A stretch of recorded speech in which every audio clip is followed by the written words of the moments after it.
किधर गया? कहाँ है?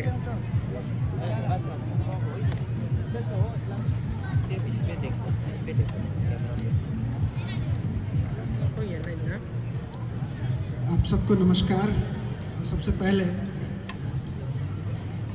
न्यूकुंभ की हार्दिक शुभकामनाएं। मित्रों, जब हिप हॉप का समय चल रहा हो,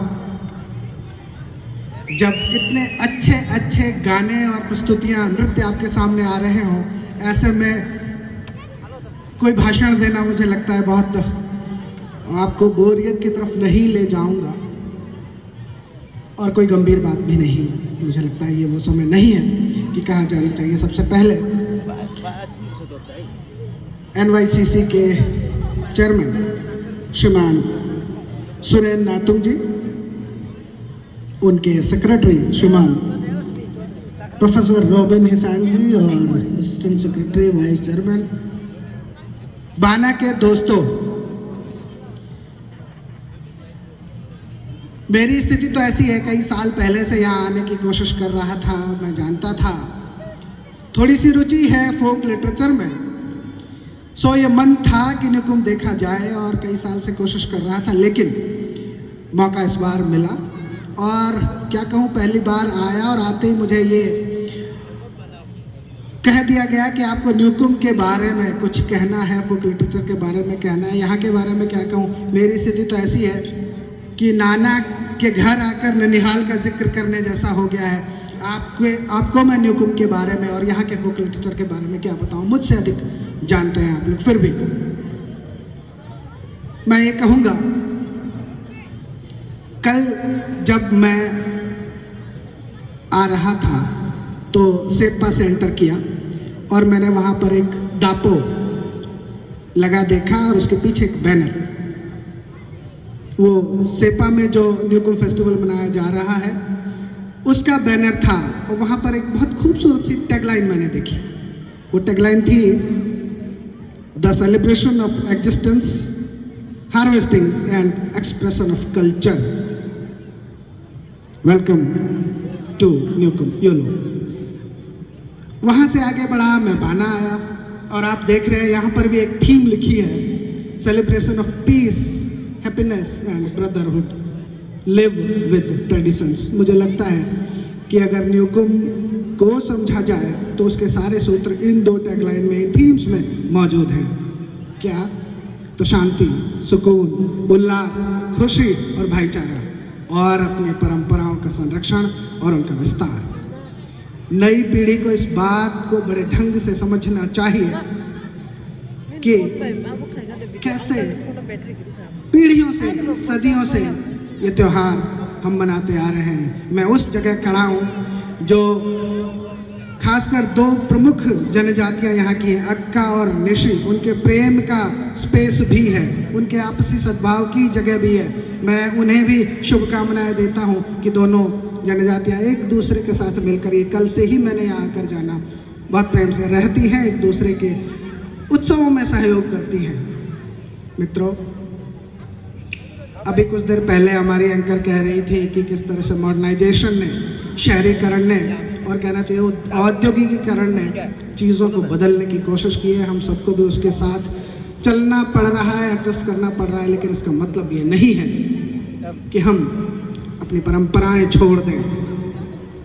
ये जो कहा गया है, लिव विद ट्रेडिशंस, और जो सेप्पा में कहा गया सेलिब्रेशन ऑफ एग्जिस्टेंस, जिसे हम अस्तित्व कहते हैं, जिसे हम अपनी पहचान कहते हैं, वो हमें बचाए रखनी है, बनाए रखनी है और उसे आगे बढ़ाना है। और उसका सबसे अच्छा तरीका ये है कि हम इस तरह के त्यौहार लगातार मनाएं, हर साल मनाएं, और नई पीढ़ी उसमें बढ़ चढ़ कर मौका ले। मैं 2 दिन से लगातार देख रहा हूँ जिस तरह की प्रस्तुतियाँ, खूबसूरत प्रस्तुतियाँ यहाँ हो रही हैं।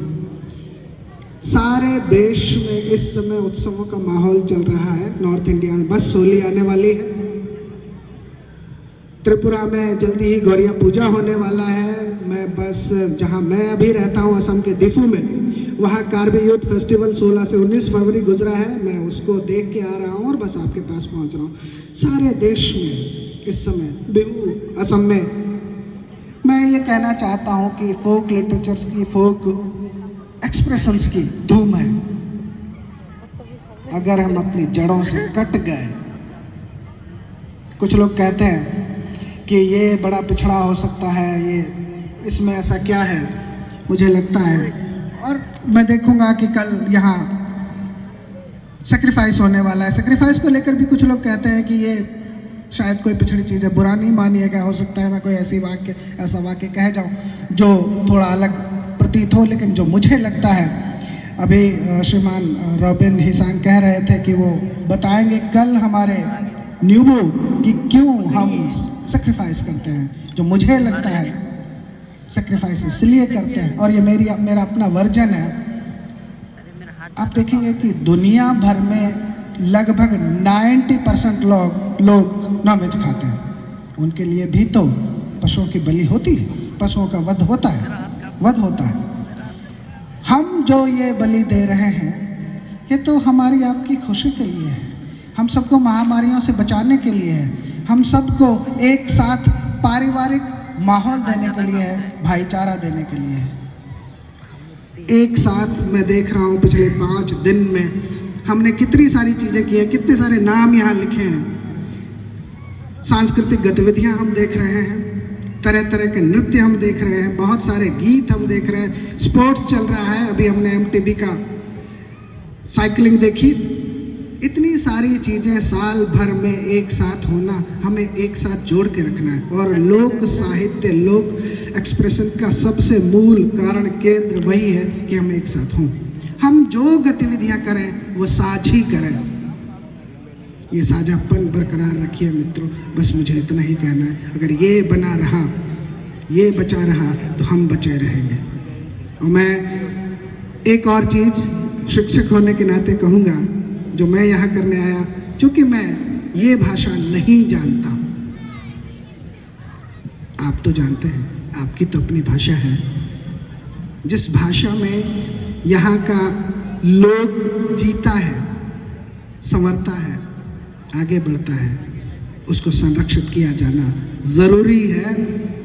मैं आपसे ये बहुत विनम्र ढंग से अपील करना चाहूँगा कि ये जो हमारे बुजुर्गों ने पीढ़ियों से इस लोक संस्कृति को बनाकर बचाकर रखा है, कृपया इसे अपनाइए और आगे बढ़ाइए। और इसका तरीका ये होना चाहिए कि इसका डॉक्यूमेंटेशन हो। पिछले 5 दिन से कल तक जो ये न्यूबो चैंटिंग कर रहे हैं, सबसे ज़्यादा ज़रूरी है कि इसका डॉक्यूमेंटेशन हो और अनुवाद हो अनेक दूसरी भाषाओं में, हिंदी में और दूसरी भाषाओं में। दुनिया भर की लाइब्रेरी में ये किताबें जाएं, डिजिटलाइजेशन हो इन सारी चीज़ों का, ताकि दुनिया जाने कि देश के एक प्रदेश में और उस प्रदेश के विभिन्न हिस्सों में एक पर्टिकुलर समय में कितने खूबसूरत ढंग से उत्सव मनाए जाते हैं और उन उत्सवों की क्या विशेषता है, वहाँ रहने वाले लोगों का जीवन स्तर, जीवन शैली, रहन सहन, खान पान, कृषि, बागवानी, हस्तशिल्प, लोक कलाएं कैसी हैं, दूसरी जनजातियाँ कैसे उन्हें समझ सकती हैं और दूसरे लोग कैसे उन्हें जान सकते हैं, इसकी तुलना भी होनी चाहिए। मैं आपसे ये अपील करूँगा कि इस संस्कृति को, अपनी संस्कृति को बचाइए और इसे आगे बढ़ने में सहयोग कीजिए। मेरे जैसा व्यक्ति, नया व्यक्ति जब आता है तो आकर इतना खुश होता है। मैं आपको बताना चाहता हूँ, ये सिर्फ आपके प्रेम का नतीजा है। और ये आखिरी बात है, मैंने अपने जीवन में कभी, जिसे आप अल्कोहल कहते हैं यहाँ की भाषा में नहीं, वो सांस्कृतिक शब्द ओपो या पोंग है, जिसे आप ये कहते हैं, मैंने अपने जीवन में कभी टच भी नहीं की। लेकिन आपका ये प्रेम है कि मैं कल से जब से आया हूँ, मैं उसे जहाँ जहाँ भी मिल रही है पी रहा हूँ। ये सिर्फ आपका प्रेम है। बहुत शुक्रिया मुझे यहाँ बुलाने के लिए और इतना प्रेम देने के लिए। सच तो ये है कि मैं जब से यहाँ आया हूँ, अपन के साथ साथ आपके प्रेम के नशे में झूम रहा हूँ। बहुत शुक्रिया। Happy new year again. बहुत बहुत धन्यवाद सर, आपको भी हमारे इस फेस्टिवल में शामिल होने के लिए। मनम ने अल्लाह